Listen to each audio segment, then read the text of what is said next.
Good evening, everyone. It's Necro Thursday. This week, it's me and Mike coming at you. How's it going, Mike? I am well. What's up, everybody? Good to be back. Happy New Year. We're still able to say Happy New Year. I think the cutoff is probably tomorrow. We're recording this on January 8th. Tomorrow's Monday the 9th. And I think I'm going to be done with my Happy New Year's by then. But Happy New Year nonetheless, listeners. Yeah, I'm ready to get back to business, man. Done with the holidays, so this is good. Yeah, it was cool. I mean, I had literally almost 14 days off from work. It went really fast, though. I gotta say, the holidays go fucking fast, in my opinion. Did they go fast for you? Not really. I mean, I don't know. It felt. The holidays are weird, man.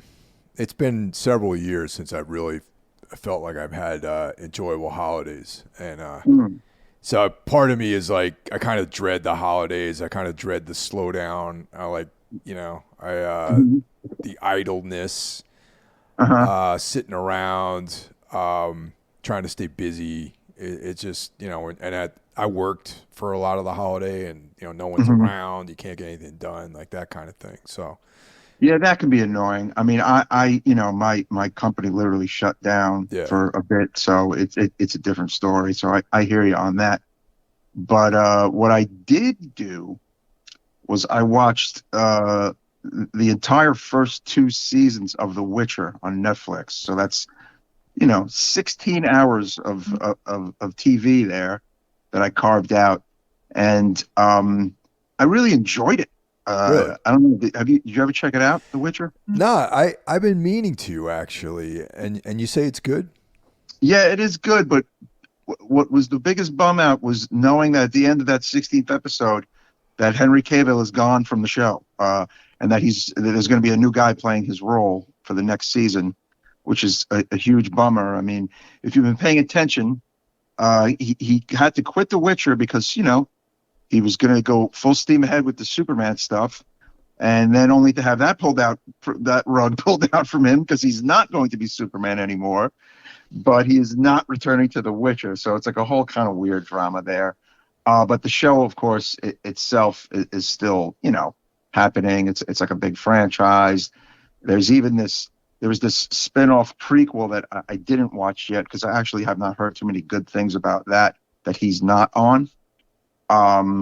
But it is good. Yes. I mean, it's a little slow at times, I gotta say, but when it gets going, it's really good. There's some cool monsters, and like, honestly, I wanted to watch it to see like fantasy shit, a guy killing monsters with a sword and that kind of stuff. Like I'm into that, and I think you're into that kind of shit too, obviously.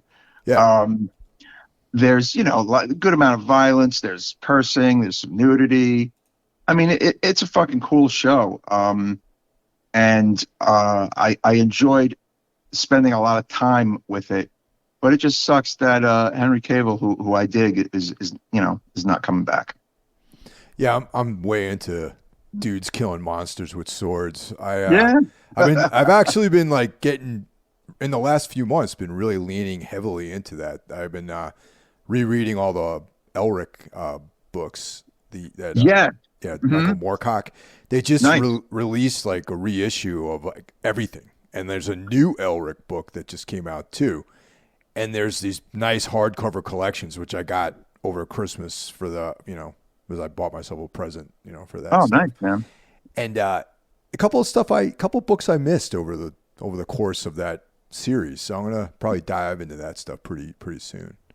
It's funny you talk about Elric. I have an Elric tattoo. Really? I didn't know that on my right arm. Yeah, it's Jay Lee art that I always loved, but it is in fact a picture of Elric that Jay Lee did a really long time ago in the 90s. But I'm kind of on this Conan kick because I watched the new Conan. Okay. That I literally forgot existed. Yeah. With Jason Momoa, which is not that bad. No, actually. I saw that in the theater. Actually, I remember. Yeah. And I'm about to watch the OG and its questionable sequel. And then I ordered some Conan books, and I have a bunch of trades, and I'm fantasy guy now, Mike. I'm fantasy guy. Which Conan books did you get? Because they have this really, really nice collection out now by Del Rey.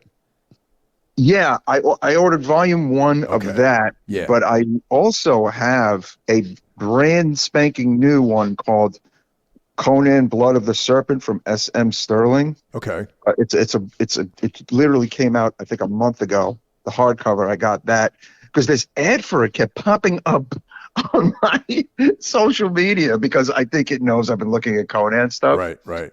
The cover was so cool, and I'm like, okay, I'll buy it. It's $22. I fucking bought it.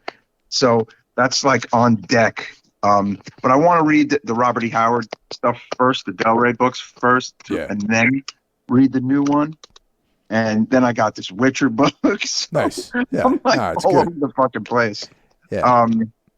And then me and Stella were at Barnes & Noble yesterday, and I bought Clive Barker's. They had Books of Blood 1, 2, and 3 collected as one book, so I bought that. Mm-hmm. That's good. I got those too, man. Yeah, I have that and that whole Del Rey, pretty much all those Robert E. Howard volumes that came out. Like there's one that's collected horror stories. There's there's Cull, there's Bran Mac Morn, Solomon Kane, all the Conan. I have all those over the last few years. I've pretty much read most of them. The Conan stuff I read, this is like probably the 4th or 5th time I've read all those stories. But yeah. So yeah, as a fan of all that stuff, the Witcher is in that wheelhouse. It's not as rough around the edges as early '80s Conan, obviously, but it's definitely fun and it's interesting and it's I found it great nighttime watching before I went to bed and had to go to fucking work the next day. That kind of stuff. Yeah. But yeah, so that was cool. And then I watched 2 mainstream movies, Mike, something I don't do very often. On Netflix, I watched The Glass Onion, the new Knives Out movie. Yeah.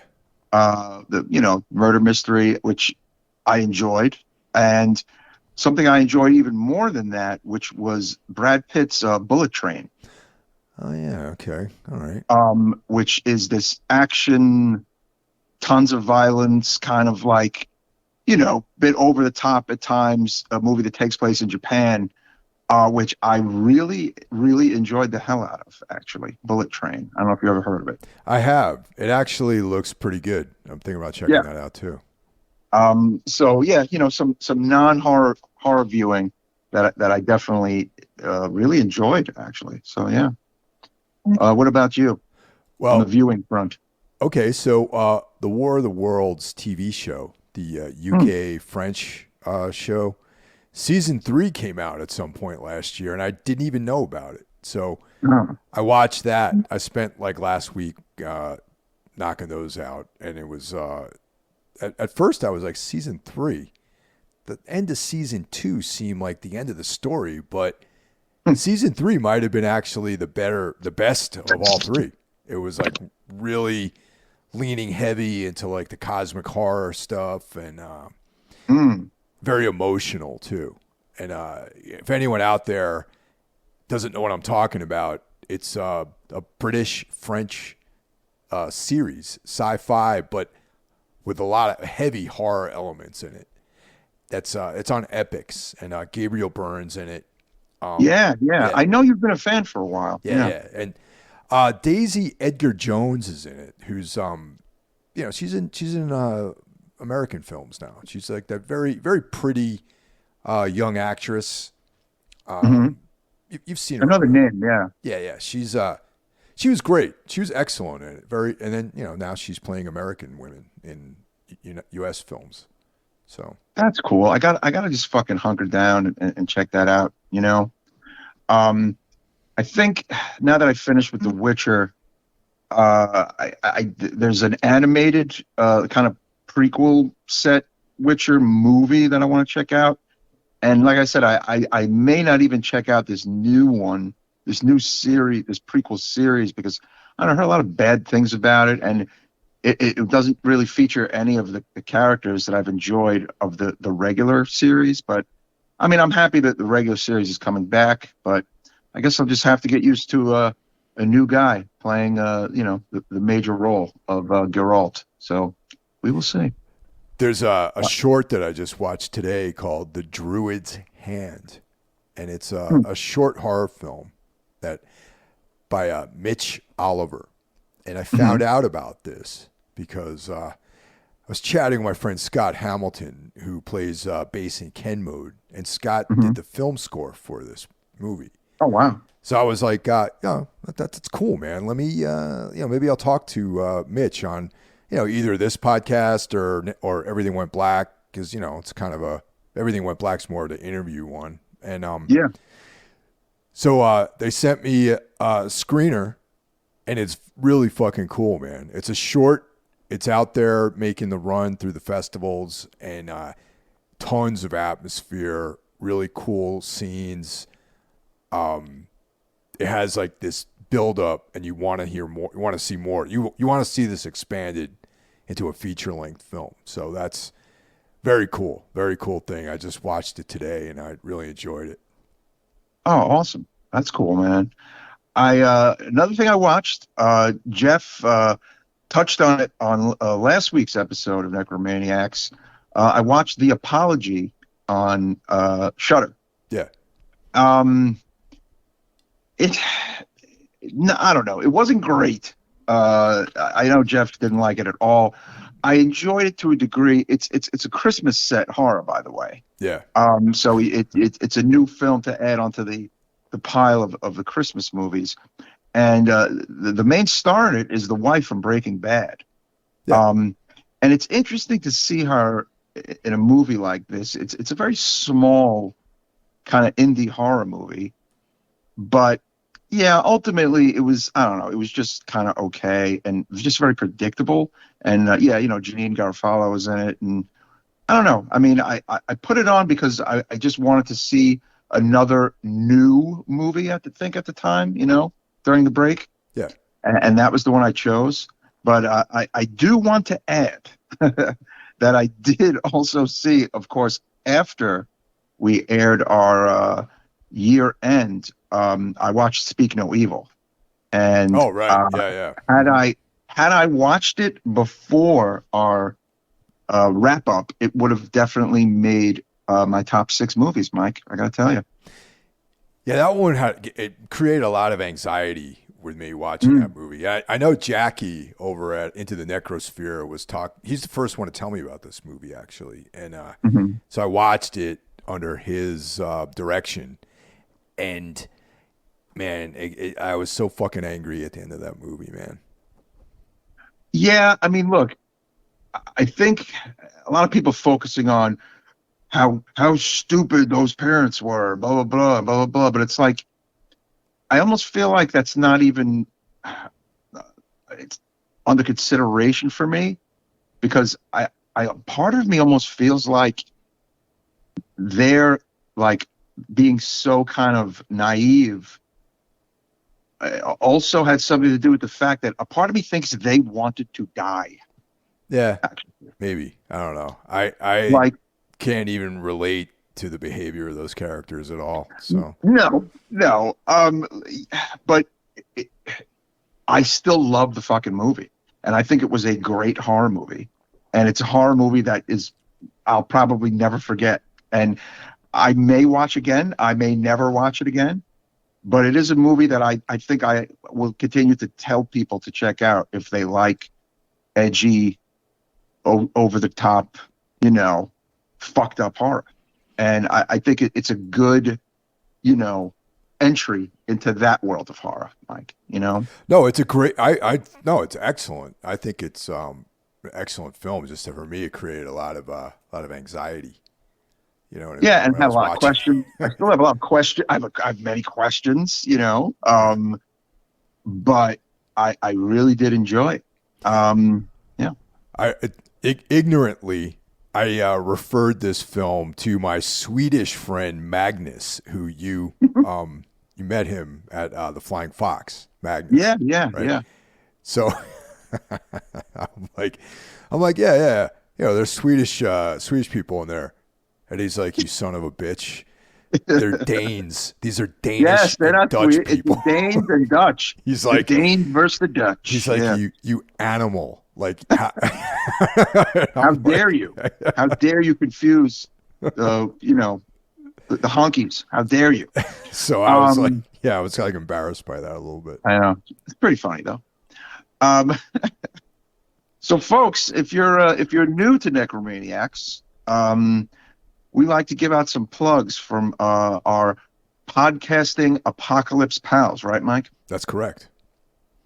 And what we mean by that is it's a cabal of other podcasts that we have fully embraced and we fully support, and they are friends of ours and make up this nice little fucked up family.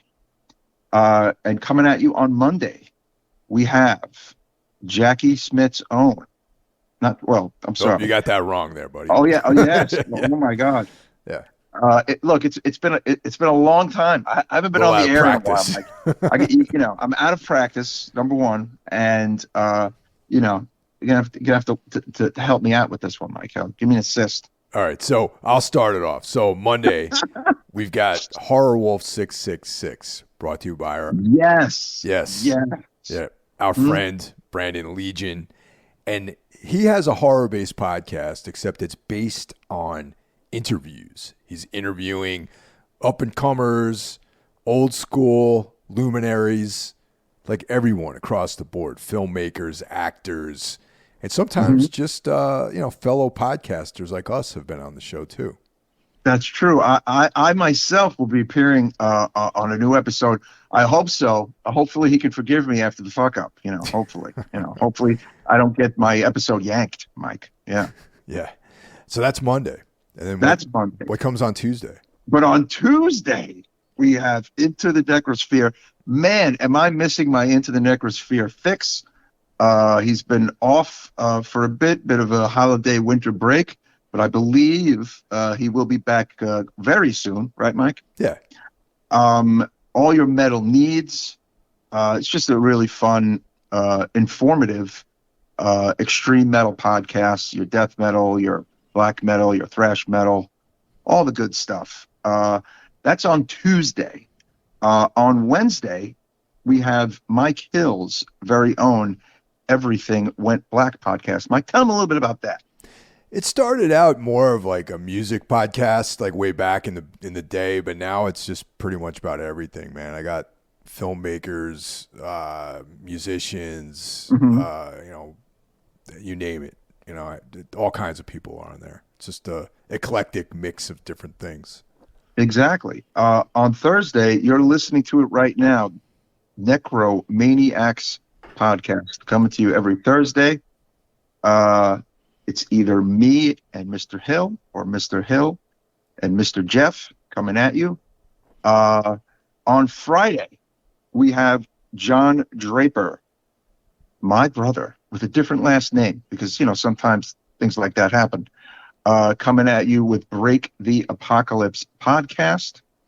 On Saturday, take a break, go see a show, go out, have some food, get some sunlight, read a book. But on Sunday, we have the final member of the podcasting apocalypse, Carl Ikara's Soul Knocks podcast. Right, Mike? That's right. And he's bringing you stories of the occult, the macabre, and the blasphemous on Sunday. Hey, Mike, let me add something about you and John. Is it kind of like Emilio Estevez and Martin Sheen? How you guys have different last names? That's a good way to look at it, right? Like, I mean, it's a very good way to look at it. It's like the Emilio Estevez and Martin Sheen. They're brothers, but they have different last names. That's very good, Mike. I like that. Very good. But anyway, yeah, check all out. Check these damn podcasts out. Good people. Yeah. Yeah. So, listeners, it's been a minute since we've traveled back in time, right, Mike? Yeah, we've been busy covering a lot of new stuff lately. Oh, no, absolutely. I mean, Jesus, there's just so much really good new stuff out there. 2022 was a banner year. We've talked about it quite a bit, ad nauseum, you could say. We've tried to cover every movie we could in 2022. Part of me thinks we could barely keep up at one point. But since it's the beginning of a brand new year, and I have not yet seen any 2023 horror films just yet. I don't know about you, Mike. No. We wanted to start off with a trip back to the 70s and a trip back to some great Euro horror. And tonight we will be discussing Jose Ramon Larraz's Vampyres. Right, Mike? That's right. And this is on Tubi. So anyone out there who is looking for this, you can watch it for free with ads on Tubi. Yeah, that's great. I myself have my trusty Blue Underground 2003 DVD. I do believe a little later on, I think in 2010, they put it out on Blu-ray. And in 2019, Arrow released a Blu-ray of Vampyres as a 3-film set called Blood Hunger, the films of Jose Larraz, along with 2 of his other films, Whirlpool and The Coming of Sin. But yeah, our listeners who really enjoyed, our Daughters of Darkness episode, I think you're going to have another movie that you're going to be super into with Vampyres if you have not seen it yet. What do you think, Mike? I think it's a perfect companion. Those 2 films together would make a great double feature. Oh, totally. I mean, I would see that in a theater in a minute, if somebody in Brooklyn or Manhattan was showing Daughters of Darkness and Vampyres back to back. That would be fucking one of the best nights ever. Yeah. Oddly enough, in some circles, Vampyres, and by the way, it is spelled Vampyres for this film, was actually known as Daughters of Dracula. But I think I like this title better, Mike, no? Yeah, because this has nothing to do with Dracula at all, No, not at all. And it, been a misnomer, but certainly, Euro horrors and misnomers go hand in hand sometimes. You'll get a title of a movie that, does not really hone it in as to what the movie was about. We have a British film shot in England with a Spanish director in Jose Ramon Larraz. But this firmly, to me, British horror. What about you, Mike? Yeah, it has that same feel. All the actors and people involved in the production are British. Yeah. The screenplay was by Diana Daubeny, who might be French, actually. That last name seems French. And the fact that a woman wrote this screenplay is interesting to me. As we, we'll get into the, when we get into this little bit of the story, that becomes a little bit interesting, I think. Mm-hmm. Yeah. Exactly.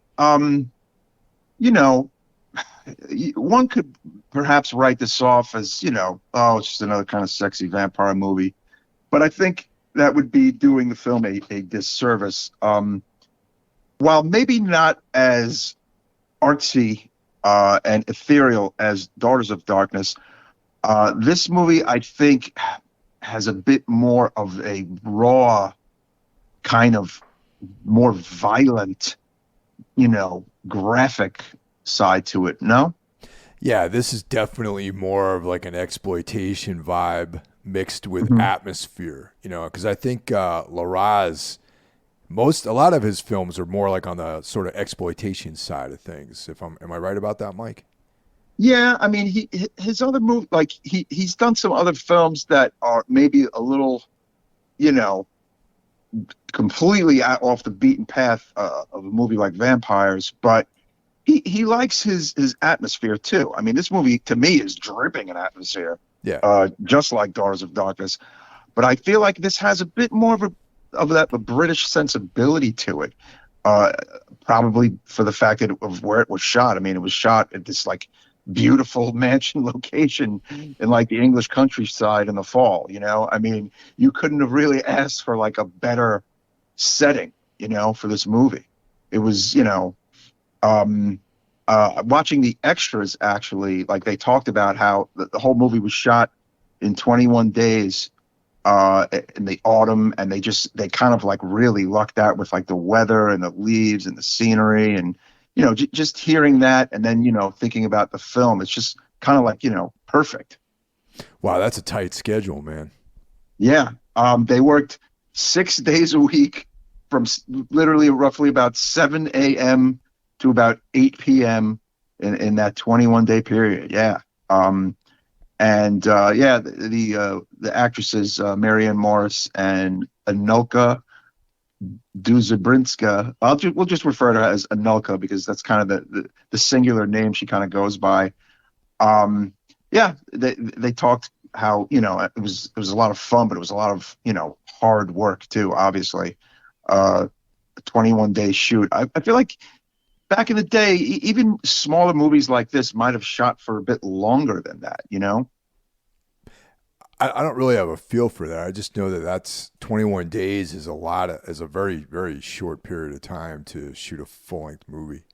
No, totally. I mean, not a lot of set pieces. I mean, literally almost the entire movie is pretty much the castle and the grounds, and the forest, and some highway shots.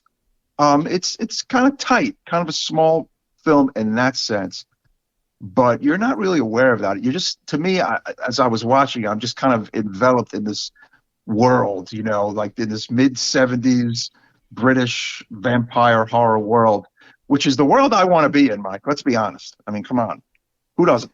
Oh yeah, it's great, and I'm a big fan of like the Hammer era of horror, even though this is not a Hammer film, but the that English countryside, I'm a big, I'm a sucker for the English countryside and just the ancient vibe that Britain has. There's like a lot of elements that aren't necessarily part of this movie, but the atmosphere of England being this ancient place and all this stuff, this folklore and all these things kind of mixing together, and the modern world being kind of overlaid on top of that, that sort of thing. And that's kind of, in a way, they're in this like mansion that's basically kind of in ruins. Yes. They're vampires, which implies that they're very old. And there's a bunch of stuff that comes up where it's like you're in the modern world, but there's like this connection to the ancient world too, which I think is really cool. No, totally. Interesting note. The movie was released first in America in 1975 by Canvas Films, and then later released in the UK in 1976. And the first place to show this movie was in Louisville, Kentucky, in March 26th, 1975, which is wild. I would imagine, Mike and I were talking about before we got rolling, it was probably at some drive-in, I would imagine, I mean, drive-in run down to Kentucky and like Texas and places like that for sure. Yeah, I mean, it must have been, fun night back in March of 75 to see this in good old Kentucky.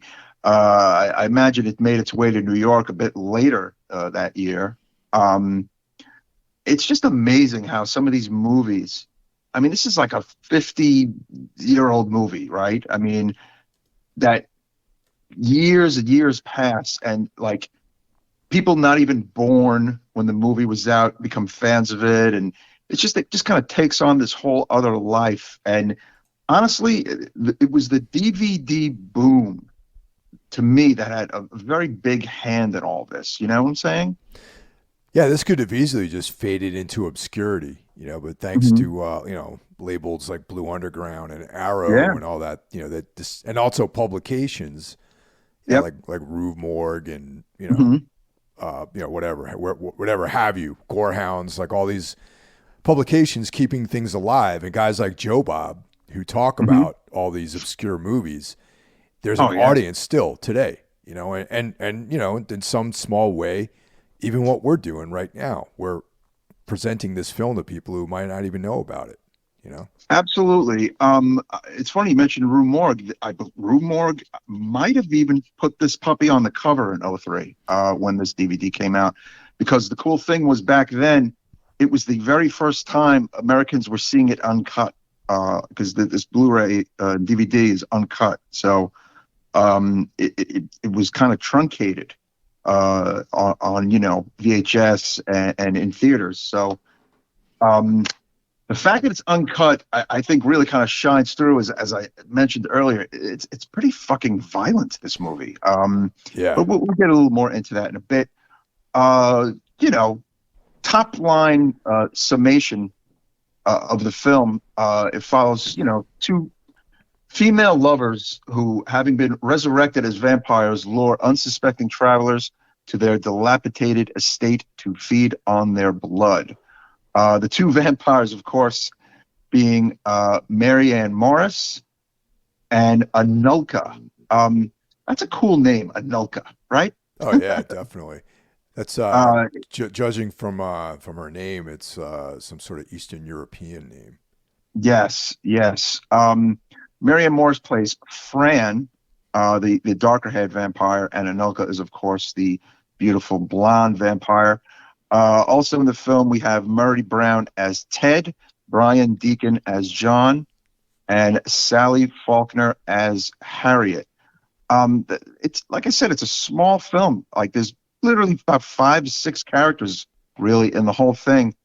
But to me, it really focuses on 5 characters. Of course, Fran and Miriam, the two vampires, along with this couple, John and Harriet, and this man Ted, who gets picked up along the roadside, but becomes kind of a major figure in the film. Would you say, Mike?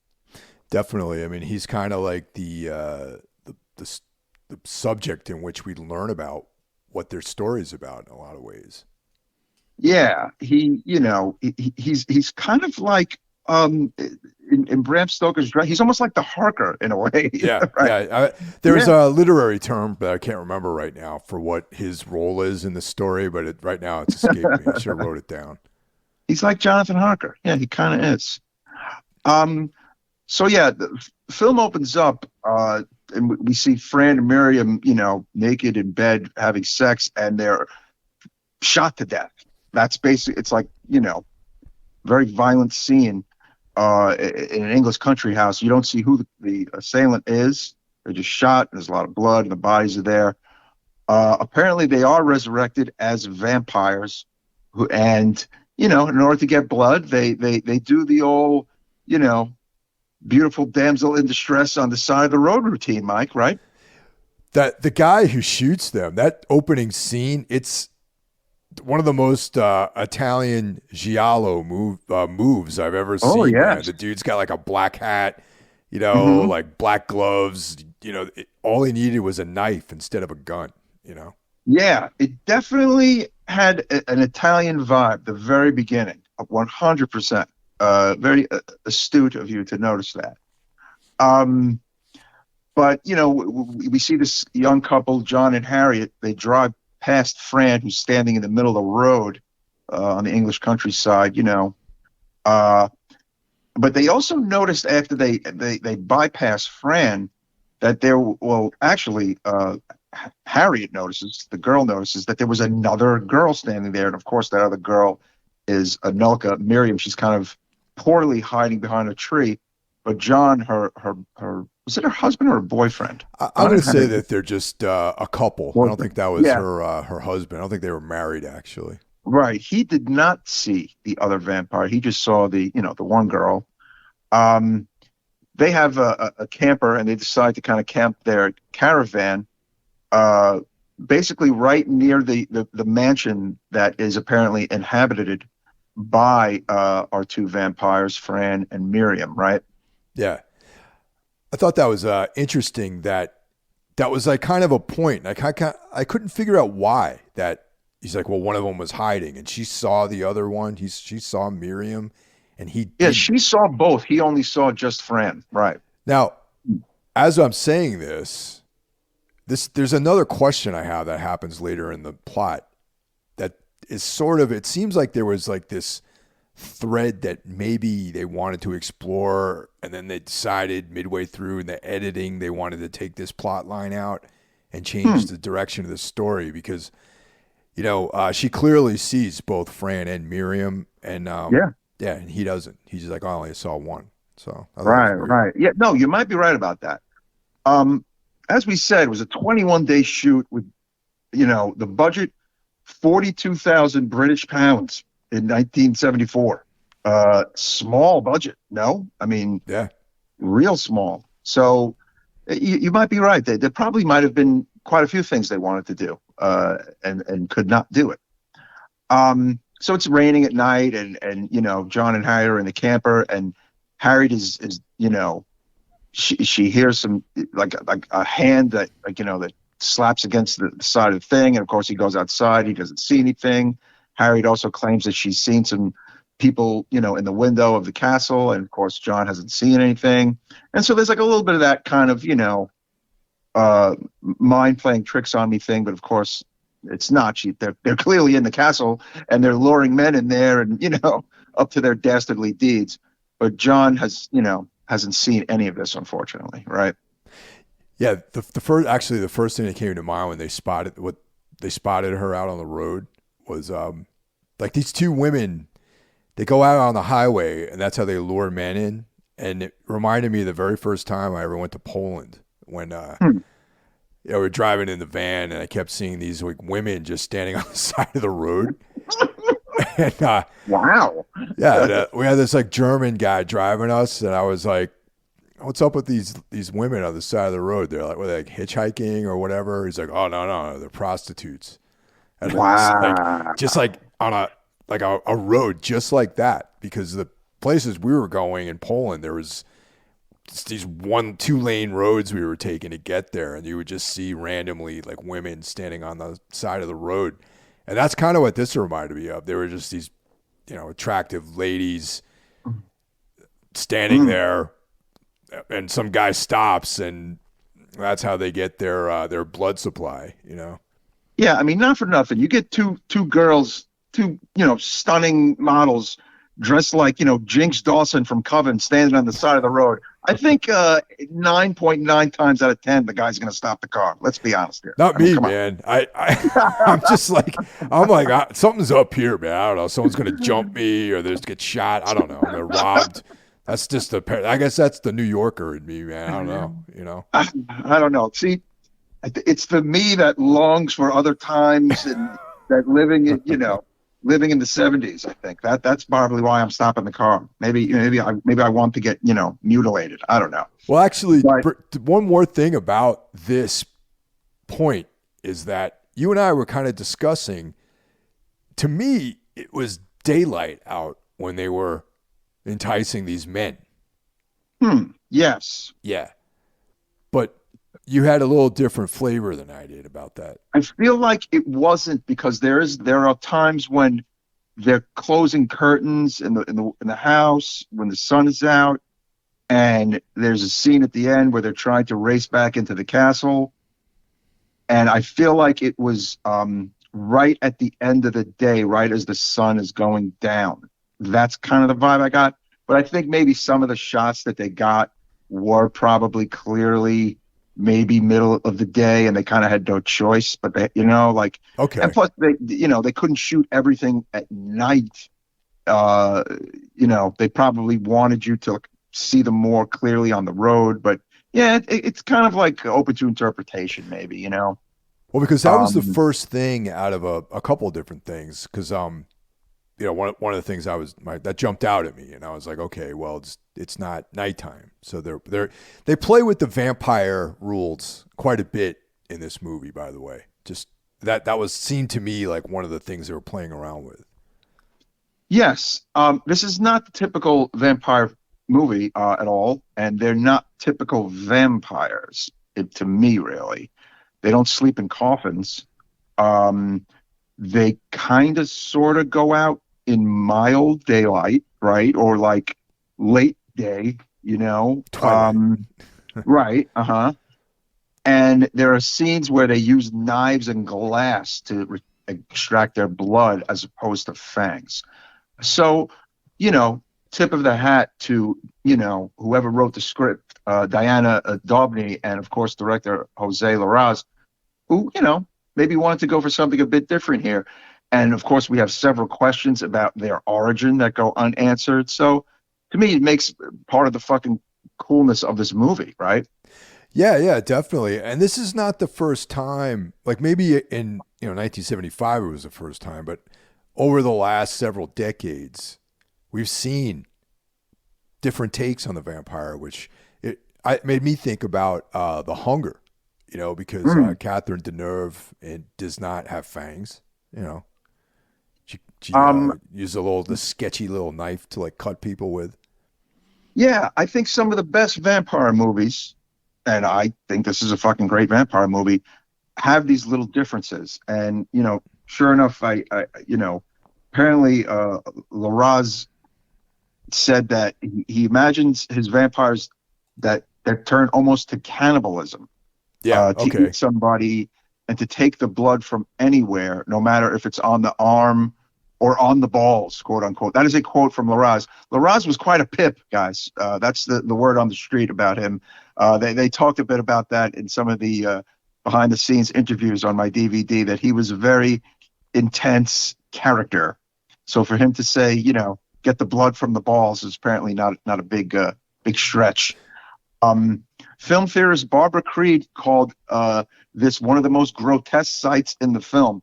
Yeah, once again, this movie kind of goes for it with the violence, even for like mid 70s.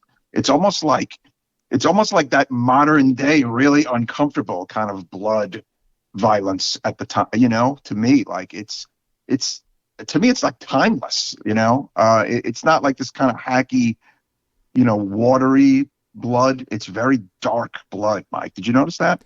Yeah, the blood was real intense, and yeah, it was. I kind of dug the knife, honestly. Yeah, yeah. I mean, it's interesting that he said like they're almost like cannibals, getting the blood by any means necessary. So listeners, if you haven't seen the movie, I think hopefully we're enticing you with these little pieces of information. Yeah, now we're going to slip a little bit into spoiler territory, so be advised that Yeah, yeah. we're I going to mean, get it real deep here.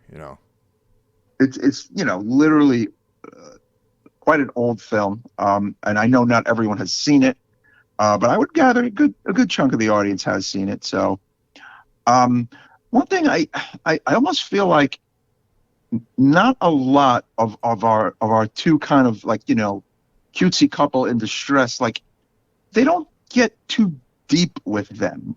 Am I right in that? Like we don't know too much about them at all, really. John and Harriet. They're kind of like an artistic couple. They're painting pictures of the scenery and of the castle, but I don't know if that was a decision by the script writer or the director or whatever, but we're not even sure like why they're there, right? Well, that's the point I was trying to make. Is that all right? So Ted, as we mentioned, is like the Harker of the story. We Hmm. kind of observe all the ordeals that he's going through, and they're cutting him up and drinking his blood, and he's at first he's like having hot sex with Fran, for Right. most, but so we understand what they're all about through him. So he's like the Harker character. Now, the couple, all right, and this would make sense that they were there, but this is not how they play it out in the movie. All right, so I said earlier where she sees she sees Miriam Hmm. out. Harriet sees Miriam out in the woods. Okay, and Hmm. what's his name? John does not see her. So Right. there's a part of the film where both Miriam and Fran corner her, and they say like, I know that I would recognize you Yes, by. outside. Yeah, yeah, Yeah. yeah. Mhm. And So John isn't there. yeah, and so that makes sense that the two of them would be drawn to this place, and that Hmm. she somehow would be part of that crew of ageless vampires, like maybe in another life, or Right. she's reincarnated, or who knows, one of those kind of things. Mm. So that really justifies the presence of John and Harriet. You know what I mean? Okay. Yeah, But you're right. without that element, which is kind of how the film does not take that turn, I'm in agreement with you. They're just there to be killed, you know? Yeah, that's the thing. And they are killed horrifically. Ted's the guy, he's a guy who picks her up, who picks up Miriam and not Miriam, he picks up Fran, because he doesn't meet Miriam till later on. And, middle-aged guy, kind of, looking for a romp with a hot woman, and she takes him inside the castle, and he's like, what the hell's going on here? And but he's down though. He's totally down, by the way. He's down, but he's a little intimidated. He's a little afraid, but he's down. He wakes up in the morning. He has this horrific gash on his arm, which he thinks is from a broken wine glass because they're drinking a lot of wine, which is probably definitely not wine. It's blood. And he can't find Fran, so he leaves the mansion, and he sees John and Harriet's caravan, and they invite him inside for coffee, and they take care of his wounds. And it's funny, you notice, like he's like, all right, I'm leaving, and blah blah blah, but he doesn't leave. He like immediately just goes right back to the house to wait for Fran, because he wants to know what the hell's going on, and he probably wants more sex, or he probably is like mentally kind of under her spell at this time. What do you think? Maybe. Well, that's what I was feeling, is that he's drawn in by the whole vibe of everything. The whole trip. The vampire scene. And when Fran returns with Miriam, they have another dude with them. This guy Rupert, and they kill Rupert, and after hiding the body, there's this very, sexy shower scene between the two of them where they're wiping the blood off each other, and then they have sex in the shower. Now, I said this earlier, where with all due respect, this movie could have easily been like a porno film. You know what I mean? I'm not trying to. That's not a. I'm not insulting. It's not a diss. Like the way Roger Watkins would have makes porn films, with like a plot and shot on film. Maybe like Jamie Gillis would have played Ted or something like that. You know what I'm trying to say? Yeah, it does. I think, while I kind of agree with you, I think the movie is actually a bit more classy than that. How about that? I think, I think they wanted titillation. They got it. And they wanted the sex scenes, and they have them. But they're not hardcore sex scenes, obviously. I mean, you're kind of saying that they could have been, and the movie would still be a good movie. Once again, man, I'm not dissing the movie by saying that, because in European films, a lot of time, especially over the years, they kind of blur the lines a lot of times, especially like later on, like Gaspar Noé, there's a cum shot in one of his fucking movies. You know what I mean? Yeah, no, exactly. So, I could kind of see this as hardcore to a degree. Like they could have, upped that ante in a way, but they wanted this in theaters. I mean, it was a horror movie. I get you. And it's funny, of course, after this movie came out, Marianne Morris and Melka both talked about the fact that they were offered tons of movies that made the nudity in this completely pale in comparison, which is not a big surprise. But this is literally the first movie for the two of them, actually, Mike. They had not had a lot of acting experience at all, our two vampires, before this. I think they kind of knock it out of the park, in my opinion. But yeah, especially, I mean, definitely, man, they pulled it off. For sure. I thought the acting was actually pretty top notch for this. Yeah. Another weird fun fact is they're both, completely fluent in English. And when you watch the interviews with them, they have, perfect English voices with English accents, whatever. Yet neither of their voices were used in this movie, and they didn't know about it until after the fact. Really? Isn't that fucked up? Yeah, it's fucked up. Wow. They dubbed it anyway. Like the whole dubbing mania of that era is hilarious. apparently, I think Larraz wanted a bit of a stronger voice for Fran, and I'm not sure why he dubbed Anelka's voice, but yeah, and they didn't know it. They did not know it until well after the fact. So that, it's kind of like, oh man, that's a huge bummer. That's interesting because I don't know if you remember, but Ted comments on how Fran doesn't seem English because he asks her where you're from. Right. Yeah, she has this strong kind of, I don't know if raspy is the right, but she has this kind of like this ethereal, deep kind of voice to her. It's very kind of cold sounding at times, right? Yeah, it's perfect for the role, though. I thought. Yeah. But yeah, it's interesting because there's that one guy who's like the wine connoisseur that they lure in, and there's a night of wine consumption that's going on. Like they have like their special wine cellar with their private stock of red wine, and the guy's like, oh well, I'm a specialist on wine. All I need to do is taste. I can tell you exactly where it's from, and he tries to come up with the what type of grapes they used and for what part of Europe and everything, and he picked some place in France, and they're like, oh. No, actually, right. you're wrong. It's from the Carpathians. You know what I mean? So yeah. So gives you a hint as to like their origins were in Eastern Europe and Romania or something like that. Mm-hmm. Oh, sure enough, when it aired for the first time in America, it was on a double feature with Devil's Reign. How about that? No, I would have gone to that if I was able to. Yeah. And when it was shown in the UK, they cut 2 minutes and 21 seconds of the gore and sexual content. So yeah, it took a while for everyone to see the real version of this movie. But yeah, it was Oaksley Court in Bray, Berkshire was the exterior of the main locale of the film, that like beautiful, creepy looking mansion.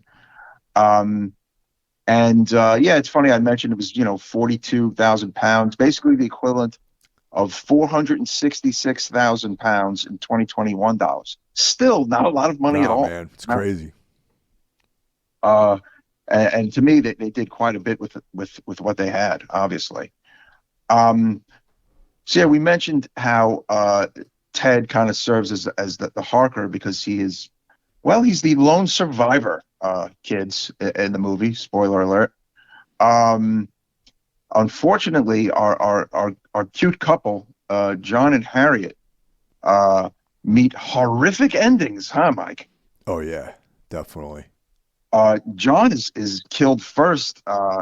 They get him in his car, and it's just like I said, they really kind of went for it with the violence. It way more so than, say, A Daughters of Darkness, and honestly, way more so than a lot of kind of earlier 70s Euro horror. So I could kind of see why this movie kind of got crucified by the censors, huh? Yeah, there's extreme stuff in there, man, for sure. Ahead of its time in a way. Violence was brutal. There's like tons of nudity and sex and all that sort of stuff, But I'm not trying to say, I feel bad about. I'm not trying to insult this film by saying that it could have been a porno because there's nothing really. Oddly enough, there's nothing really sleazy about the movie. Is what I'm trying to say. Mm-hmm. Do you know what I mean? Yeah. And that's why I was like, it could have been like a Roger Watkins like porno or something. Like a film just with hardcore sex in it. I don't know why I'm fixating on this, but that I just want to get that out there. They're a little easy on the eyes, maybe. I don't know. Maybe. Yeah. But yeah, I mean, although there is that moment where Harriet sees them and they share those words, and you kind of think that Harriet might join the cult, so to speak, and become a vampire with our two pals, Fran and Miriam. That is not the case. They kill Harriet in just a horrific way as they kill her boyfriend, John. They drag her kicking and screaming back into the mansion from the caravan. and proceed to go to town with a knife as they're, drinking her blood and slashing her throat, and she's like screaming. Like it's a real uncomfortable scene. Yeah, her death was real heavy, man. Like they're screaming in particular. Mm-hmm. And like I said, I was shocked. I got to be honest. This is the first time I'd ever seen it. Actually, was for the show. Okay. I'd never seen it before, so I was like, oh, now they're gonna like reveal that she's part of this coven of ancient vampires or something, and sure Mm-hmm. enough, they don't do that, and that's what would surprise me. No, they don't.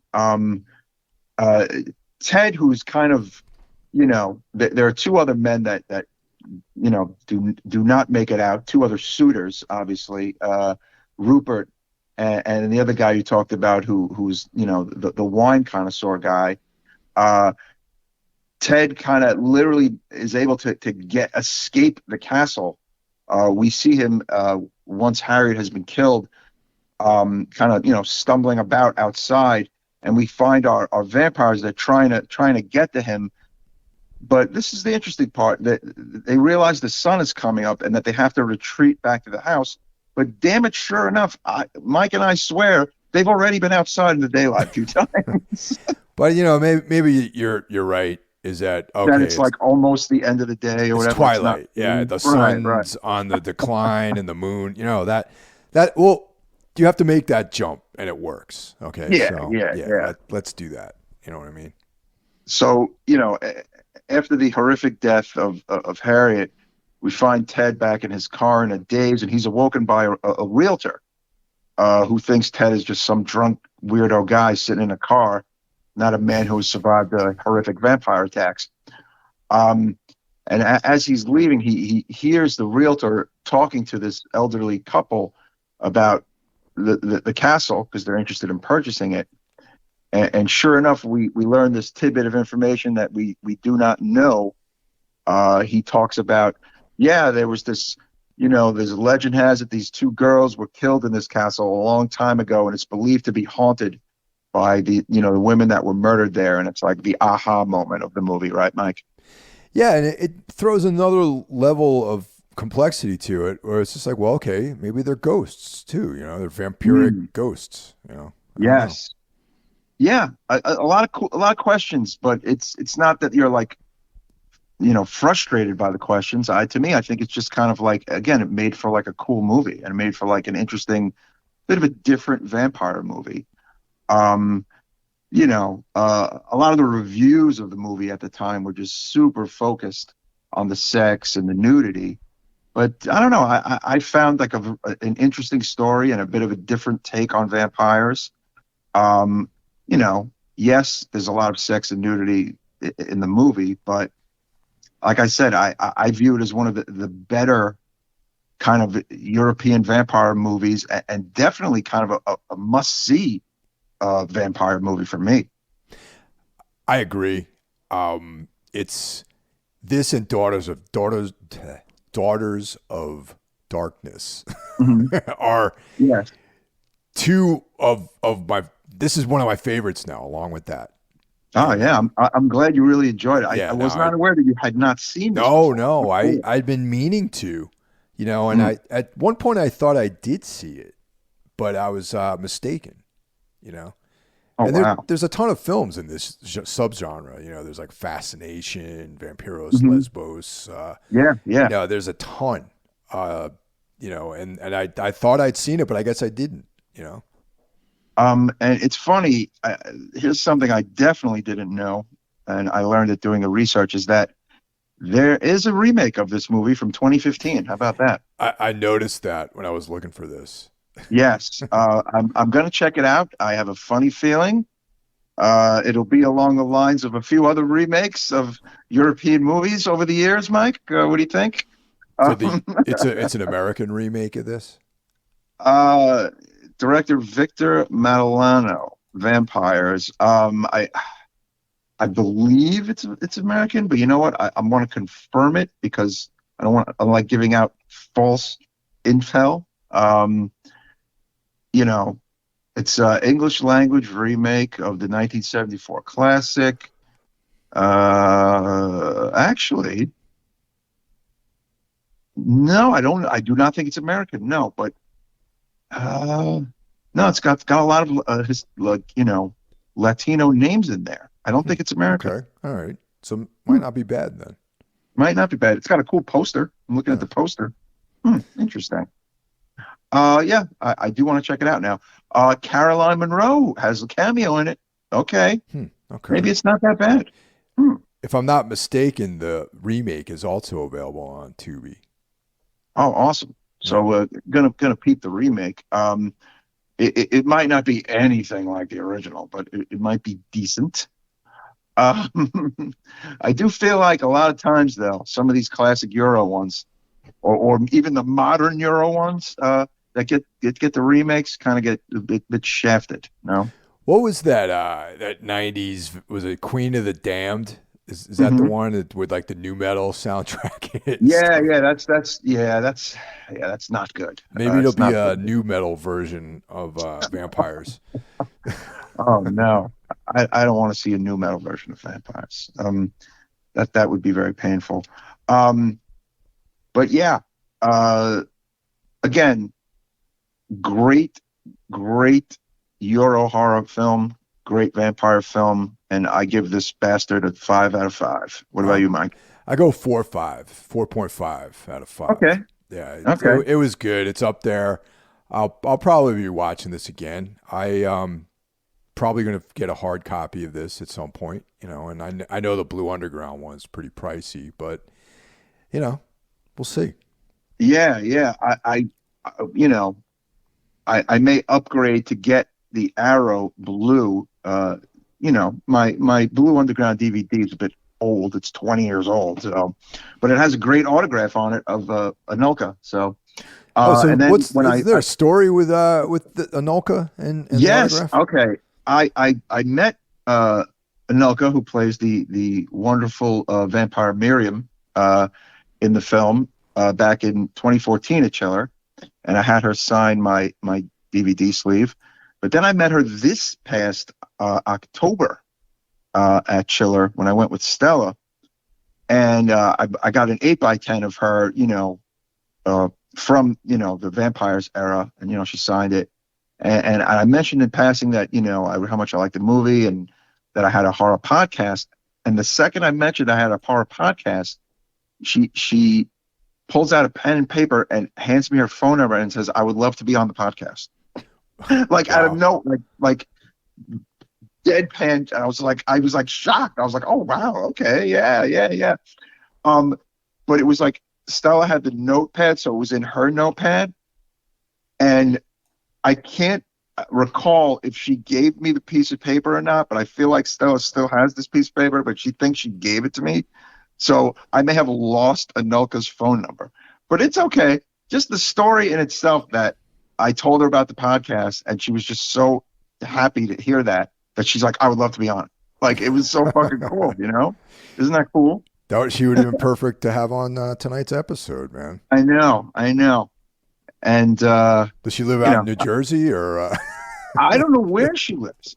She might even live in the UK for all I know. I don't know where she lives, but she was very nice. That's the cool thing about Chiller. Sometimes they'll get these random, European horror guests or guests from like Hammer Films or, the bit more obscure stuff. And it's like, that's kind of part of the reason that I want to go, because I kind of want to meet those people. Like, there are people that have no interest in some of these people, but that's where most of my interest lies, in the more obscure kind of like 70s or obscure 80s guests, Yeah, totally, man. Maybe someday we'll have her on as a guest. That'd be I mean, if I could find that piece of paper, we can make it happen. But she had a lot of great different 8x10s to choose from, and I picked a cool one from Vampyres. Yeah, dude, she was a Playboy Playmate in the early 70s. Playmate of the Month, May 1973. The U.S. edition, actually. And in the extras on this DVD, it turns out she was dating this musician, and she went on tour with David Bowie, and she went on tour with a bunch of other bands and Iggy Pop, and led this really cool life. Wow. Very cool. Yeah. But, yeah, what's her name? The woman who plays Fran, Marianne Morris, did a little more acting after that, and then just kind of, left the acting world after the 70s. But, even though the interviews are like almost 20 years old on this DVD, you do kind of learn quite a bit about the making of the movie and about, how some of the scenes were pretty fucking intense to make and kind of nerve-wracking. I mean, I'm an extras guy. I actually watch extras especially if I really like the movie, I watch all that shit. Some people just, they never look at it. So do you have that 3-movie set from Arrow? No, I just have the 20-year-old Blue Underground DVD, which is out of print. I think Blue Underground's 2010 Blu-ray is also out of print. I think, or it's probably available on like eBay or whatever. Yeah. But yeah, the 2019 Arrow is still available, which comes with the other Larraz movies. So I may grab that because I would also like to see these other movies. Yeah, totally. I've never seen any of his other films because I looked up his filmography and I'd never seen any of those. Yeah, yeah. But yeah, man. I mean, this is one of the big reasons why I love this podcast is to talk about movies like this, honestly. Stuff that, is a little more off the beaten path. And I think, while there is a section of people who probably have seen this movie, there's a bunch that have not. And I welcome what people who have not seen it will think of it, I haven't seen it. So for me, the fact that you brought this up definitely brought something to me because this, I really enjoyed it. So who knows when I would have gotten around to watching this. Oh, cool. And there's cool music in the movie. There's not a lot of music, but there's this cool kind of creepy sounding theme song in the beginning and in the end. Did you notice that music? Yeah, the music is great, I thought. Yeah, I really enjoyed it. I wasn't able to find a lot about this music, but, I mean, I don't think there's ever been a soundtrack or anything with this movie, but I kind of wish there was because the music is pretty fucking cool. You never know, man. People, where all these film score labels and all that, you never know. Yeah, might resurrect it somehow, But yeah, another Necromaniacs episode in the can. Another trip to the 70s. We hope you enjoyed it, listeners. All right, guys. Thanks for listening, and we'll talk to you next week. Take care. Take care.